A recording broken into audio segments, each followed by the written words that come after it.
안녕하세요. 요시아가 시내산 언약을 갱신하고 성전을 정화합니다. 오늘 본문은 열왕기하 23장 1절에서 9절입니다. 1절. 그 후 왕은 사람들을 보내 유다와 예루살렘의 모든 장로들을 불러 모았습니다.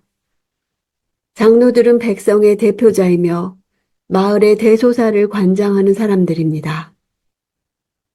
요시아가 장로들을 불러 모은 것은 종교개혁이라는 하나님의 일을 수행하되 자신의 의사대로 독단적으로 하지 않고 사람들의 의견을 수렴하고 협조를 요청하여 그들과 함께 해나가려는 의지를 보여줍니다.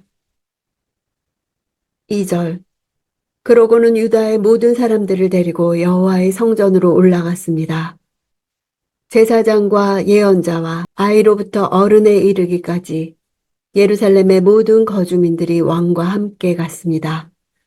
왕은 그들이 듣는 가운데 여호와의 성전에서 발견된 언약책의 모든 말씀을 읽었습니다.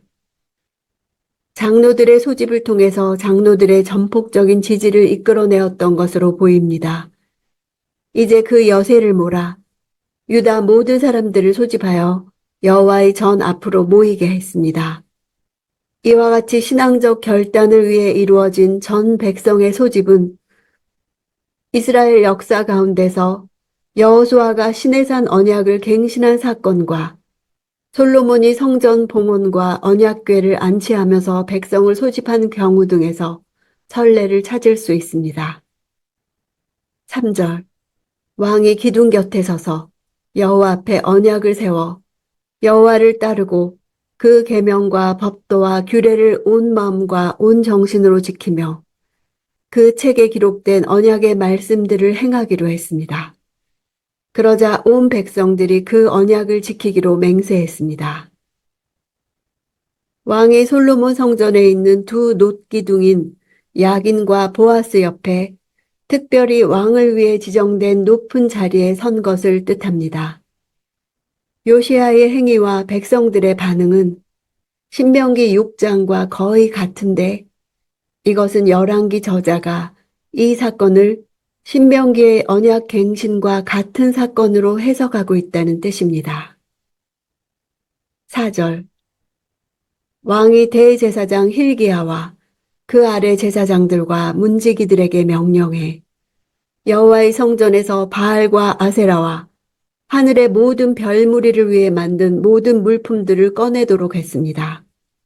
그는 그것들을 예루살렘 밖 기드론 들판에서 불태워 그 재를 베델로 가져가게 했습니다. 왕의 명령을 볼 때 당시 여호와의 전은 본래의 기능을 상실하고 온갖 우상의 물품들이 가득한 종교 혼합주의의 처소로 심각하게 더럽혀져 있었음을 알 수 있습니다. 기드론 들판을 택한 것은 그곳이 예루살렘 성벽과 감람산 사이에 위치한 계곡으로 예루살렘 성보다 낮은 곳에 있으면서 상당한 크기의 웅덩이가 있어 불 사르는 데 적합했던 것입니다. 이러한 지형적 특징으로 과거 아사 왕과 히스기야 왕도 이곳에서 우상을 불태웠습니다. 불사른 재를 베델로 가져간 것은 하나의 상징적 행위로 이해할 수 있습니다. 베델은 북이스라엘의 초대왕 여로보암이 금송아지 우상을 세운 곳으로 그 이후 북이스라엘이 멸망할 때까지 우상 숭배의 본거지가 되었습니다. 따라서 우상 숭배와 관련된 물건들을 태운 후 그 재를 베델로 가져간 것은 북이스라엘 사람들이 열심히 우상을 숭배했으나 결국 멸망하고 말았다는 사실을 상기시킴으로써 우상의 거짓됨과 무력함을 뼈저리게 느끼게 해 보다 효과적으로 우상 숭배를 척결하기 위함으로 볼 수 있습니다. 또한 그 재를 뿌림으로써 베델을 부정하게 만들려는 의도가 있었습니다. 5절. 그는 유다 왕들이 유다 성들과 예루살렘 주변의 여러 산당에서 분향하라고 세운 이방 제사장들을 쫓아내고 또 바알과 해와 달과 12별자리와 하늘의 모든 별무리에게 분향하던 사람들도 쫓아냈습니다. 여기에 사용된 제사장이란 원어 단어 자체가 여호와께 제사 드린 제사장이란 단어가 아니라 가나안의 거짓된 우상 숭배와 관련된 제사장을 가리키는 데 사용된 단어입니다. 우상의 제사장 가운데서도 유다 왕들이 산당의 제단에서 분향하도록 임명한 제사장들을 가리키는 특수한 명칭입니다. 유다의 왕들이 이처럼 하나님께서 미워하시는 산당 제사를 활성화시키기 위해 거짓된 제사장들까지 세웠다는 것은 남유다가 왜 멸망할 수밖에 없었는지를 잘 보여줍니다. 당시 사람들은 별자리들의 움직임이 역사와 개인의 운명을 좌우한다고 믿고 숭배했습니다. 남유다에서조차도 이러한 천체 숭배가 깊게 자리 잡고 있었던 것입니다. 6절. 그는 아세라 목상을 여호와의 성전에서 가져다가 예루살렘 밖 기드론 시내로 가져가 거기에서 불태우고 빻아서 가루를 만들어 평민들의 무덤에 뿌렸습니다. 므낫세 이후 아세라 목상은 성전 안에 세워져 있어 아세라와 여호와가 짝을 이루어 함께 섬겨졌습니다. 유다 지역의 고고학적 발견에 의하면 여호와가 남신으로 아세라가 여신으로 함께 섬겨진 흔적을 발견할 수 있습니다. 불태우고 빻아 가루로 만들었다는 것을 볼 때 아세라 목상은 도금한 목상이었음을 알 수 있습니다. 따라서 표면의 금들은 열을 가한 후 부수어 고운 가루로 만들었고 나무는 불태웠을 것입니다. 이와 같은 방법으로 우상을 제거하는 방법은 과거 금송아지에 대해 모세가 취한 방법이기도 합니다. 그 가루를 평민들의 무덤에 뿌렸다는 것은 이방 우상 제의와 관계된 물건들을 태우고 그 재를 우상 숭배로 더럽혀졌던 패망의 땅 베델로 가져간 것처럼 아세라 신의 무력함을 공표하고 그 신을 모독하는 행위로 볼 수 있습니다. 일반적으로 히브리인들의 무덤은 천연 동굴이나 암벽을 깎아서 만든 동굴 형태였는데 가난한 평민들은 이와 같은 무덤을 마련하지 못하고 대신 그냥 땅을 파서 매장하는 것이 일반적이었습니다. 따라서 하층민의 마을에는 시체 매장터가 형성되어 있었는데 바로 그곳에 뿌린 것입니다.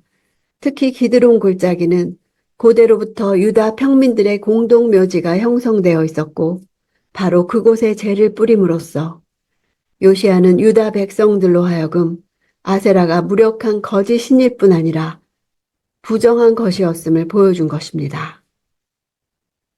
7절. 또 남창의 집들이 여호와의 성전 안에 있어 거기에서 여자들이 아세라 목상을 위해 천을 짜곤 했는데 그 집들도 없애버렸습니다. 남창은 고대 가나안 종교의 여성 우상 숭배 의식에서 제의의 한 부분으로 성관계를 맺는 것과 밀접한 관련을 갖고 있습니다. 그런데 이러한 의식이 예루살렘 성전에서 행해졌다는 것은 예루살렘 성전이 하나님께 제사하는 그 본래의 기능을 잃고 혼합 종교의 양상을 띠고 있었음을 말해줍니다. 남창의 집들은 천막의 형태로 성전 뜰에 세워져 있었을 것으로 여겨집니다. 남창의 집에는 여사제들도 함께 거했던 것으로 보입니다. 그들은 남창들과 함께 풍요 제의를 행하면서 성관계를 맺었던 자들이었으나 그들의 일상적인 일들은 아세라상을 꾸미거나 장식하는 일이었을 것입니다. 여사제와 남창들은 상호 성관계를 가졌을 뿐만 아니라 우상을 숭배하려고 나아온 자들과도 관계를 가졌습니다. 이때 산당에 나온 우상 숭배자들은 남성이었으므로 남창과의 관계는 동성과의 관계였습니다. 거룩한 예루살렘 성전에서 율법상 사형에 해당하는 남색과 행음이 행해졌다는 것은 당시 유다의 우상 숭배가 극에 달해 있었음을 보여줍니다. 8절. 그리고 요시야는 유다의 여러 성에 있는 모든 제사장들을 불러다가 게바에서 부엘세바에 이르기까지 제사장들이 분향하던 산당들을 부정하게 했습니다. 그는 또 성문 앞에 산당들을 부서뜨렸는데 그곳은 성의 총독 여호수아의 문 입구 곧 성문 왼쪽에 있었습니다. 게바는 베냐민 지파의 도시로 유다 땅에서 가장 북쪽에 위치합니다. 베델과 인접한 성읍으로 이곳 역시 우상 숭배가 성행한 곳이었습니다. 산당 개혁 작업이 남유다 북단에서 최남단에 이르기까지 진행된 것은 요시야의 종교 개혁이 예루살렘에서 시작해서 유다 전 지역으로 확대되었음을 뜻합니다. 요시야는 산당을 파괴한 것이 아니라 산당들을 부정하게 함으로써 더 이상 성소로서의 기능을 하지 못하도록 했습니다. 즉 종교적으로 부정한 곳으로 만들어 버림으로써 그 산당을 더 이상 사람들이 찾지 않는 장소로 만들었던 것입니다. 예루살렘 성문에까지도 산당이 있었다는 것은 산이나 들에만 있었던 것이 아니라 일상 속에서 쉽게 산당에 갈 수 있었음을 알 수 있습니다.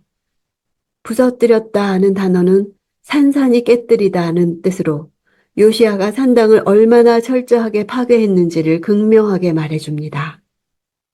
9절 산당의 제사장들은 예루살렘에서 여호와의 제단에 올라가지 못하고 단지 그 형제들과 함께 누룩 없는 빵을 먹었습니다. 이것은 산당에서 봉사했던 레위인들에 대한 처우로 다만 제사장으로서의 신분을 유지하게 했다는 뜻입니다. 이전에는 산당 제사장과 성전 제사장 사이에 긴밀한 교류가 있어서 산당 제사장들이 예루살렘 성전의 제사장 직분도 감당했음을 암시합니다. 즉 산당 제사장들이 예루살렘의 여호와 제단에 올라가 제사를 집전하곤 했던 것입니다. 남왕국의 멸망이 확정된 상황에서 요시야의 언약 행시는 무슨 의미가 있을까요? 지정학적으로 나라는 망할지라도 하나님의 나라가 어떻게 영속될 것인가를 보여주시려는 것입니다. 자녀의 형통을 위해 몰렉을 섬겼고 풍요와 다산을 위해 바알과 아세라를 섬겼고 땅 위의 안정을 위해 하늘의 별무리들을 섬겼습니다. 이러한 우상을 회파한 요시야 개혁의 의미는 세상의 가치를 성취하려는 사람들의 길을 원천 봉쇄한 것입니다. 하나님 이외의 다른 가치를 추구하던 길을 막아버린 것입니다. 하나님의 말씀을 받아들이는 것은 그 가치를 받아들이는 것과 같은 것입니다. 하나님께서 나의 유일한 가치가 되신다는 것이 언약 행신이고 그 하나님 나라는 지금도 계속되고 있습니다.